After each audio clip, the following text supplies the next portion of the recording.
Buenos días, me presento, soy Jorge Salinas, bombero del Servicio de Extinción de Incendios de Salvamento del Ayuntamiento de Miranda y estoy con vosotros para daros una breve charla de qué deberíais de hacer en caso de incendio en vuestra empresa.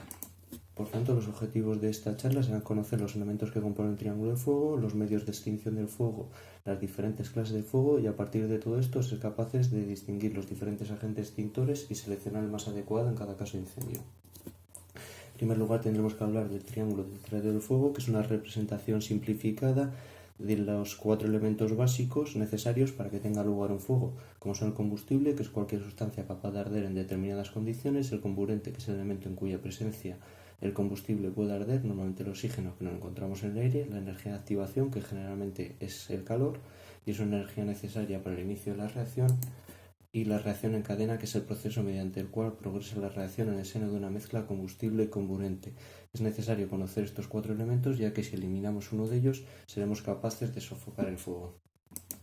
Los métodos de extinción, por tanto, son la eliminación del combustible, la sofocación, que consiste en actuar sobre el oxígeno, el enfriamiento, que consiste en bajar las temperaturas de los materiales combustibles para que no continúen ardiendo, y la inhibición en cadena, que se puede conseguir mediante la utilización de sustancias químicas. También tendremos que conocer las clases de fuego, ya que dependiendo del tipo de fuego que sea, deberemos de utilizar un agente extintor o otro.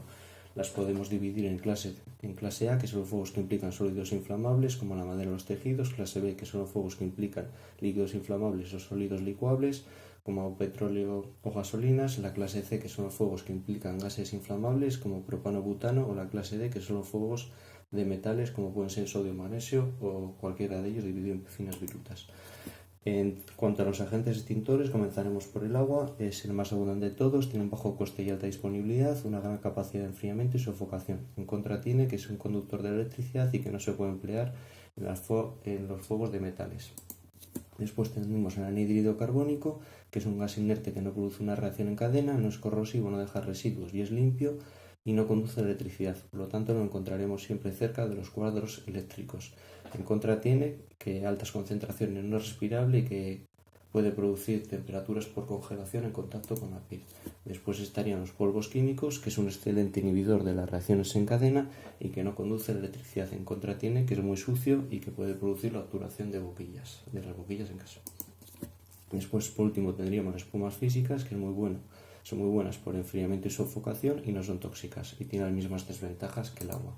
En función de la clase de fuego y de los agentes extintores, elegiremos uno u otro. De los medios de extinción, destacar en nuestra empresa nos encontraremos con los extintores manuales, que deberán de estar siempre visibles, accesibles y señalizados. Estarán a una altura entre 0,80 y 1,20 y, como regla general, estarán a una distancia máxima de 15 metros desde cualquier punto. En cuanto a su manejo, debemos de descolgar el extintor, colocarlo sobre el suelo en posición vertical dando un golpe seco, comprobaremos su presión, después deberemos de asir la boquilla de la manguera del extintor, romper el precinto y retirar el pasador de seguridad, presionar la válvula de salida o palanca de la cabeza, realizando una pequeña descarga previa de comprobación dirigiendo la manguera hacia el suelo, y proyectaremos el chorro a la base de las llamas con un movimiento de barrido en Z, acercándonos hasta una distancia máxima de 1 metro y siempre en dirección al viento. Nunca deberemos dar la espalda al fuego al alejarnos. Después estarían las bocas de incendios, que las podemos dividir entre las vías de 45 milímetros o planas y las vías de 25 milímetros o semirrígidas. La diferencia fundamental entre ellas es que las de 45 milímetros hay que extender la manguera del todo para poder emplearlas. Las vías estarán también situadas a una distancia máxima de 5 metros de cada salida del sector de incendios, a 25 metros desde cualquier punto, y siempre estarán situadas en una zona libre de obstáculos que permita el acceso a ellas. En cuanto a las normas de utilización, deberemos de abrir el armario o romper el cristal de protección. Si se trata de la manguera de 45, deberemos de extenderla completamente, y en el manejo de la vía, la lanza deberá ser sujetada por 2 personas, a las que se le añadirá una tercera para abrir la válvula de paso del agua lentamente. Después tendremos los pulsadores de alarma, que estarán situados a una distancia no superior a 25 metros y que nos permitirán, en caso de incendio, activar la alarma en la empresa. Y después, a continuación, tendríamos los detectores de alarma, los detectores y los rociadores, que son sistemas automáticos.